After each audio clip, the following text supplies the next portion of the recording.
Yeah,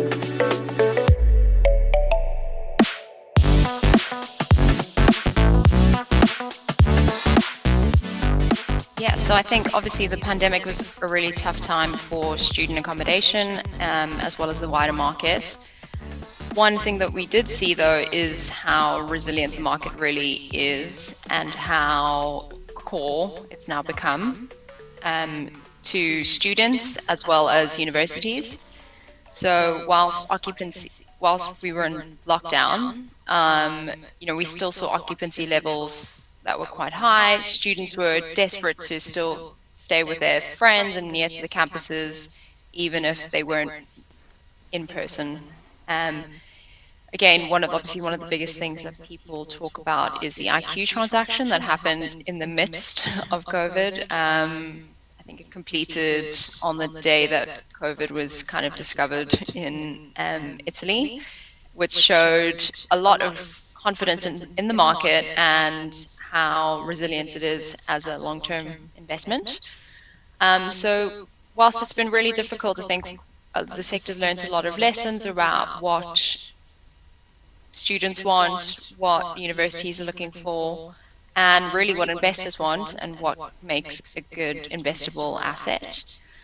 And that's played throughout since I guess we've come out of lockdown. 2021's a really strong investment year. I think almost 4 billion May trade. And so we're seeing that confidence come back. There's a lot of capital that is looking for steady returns, and as the sector's matured, we're seeing that assets are really coming to the fore, and in strong universities, strong locations, we're kind of going back to property fundamentals. There's fundamentally still a huge demand and supply issue in the sector, and as operators are learning more and gathering more data about what students want, the offerings are getting better.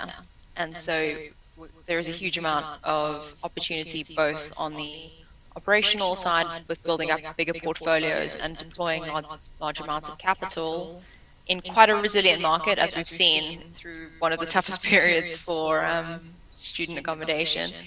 And again, on the development side, to build the right kind of stock in the right locations. I think so, and I think as the generations have moved on, that kind of HMO, coming of age, rite of passage scenario is getting less and less relevant. And I think, as first years are in great accommodation at the moment, and do they want to leave? Again, as we've said, university is becoming more expensive, and you do want to make sure that the investment that you're making in that is paying off. And so I think students are definitely going towards the staying in purpose-built student accommodation rather than going into the HMOs where, the Wi-Fi might not work, there's a leak from your roof, and your neighbors are probably playing music until 3 a.m. Whereas as this generation, I think, is moving through, they're probably looking for that plug and play across their kind of life cycle. You're getting the best operators, the best developers, the biggest investors all in one room, and the opportunity to interact with them and learn from them and learn where the trends are going, where you should be investing your money or where you would develop, and getting insights from valuers and agents that are all over the market, I think is pretty priceless.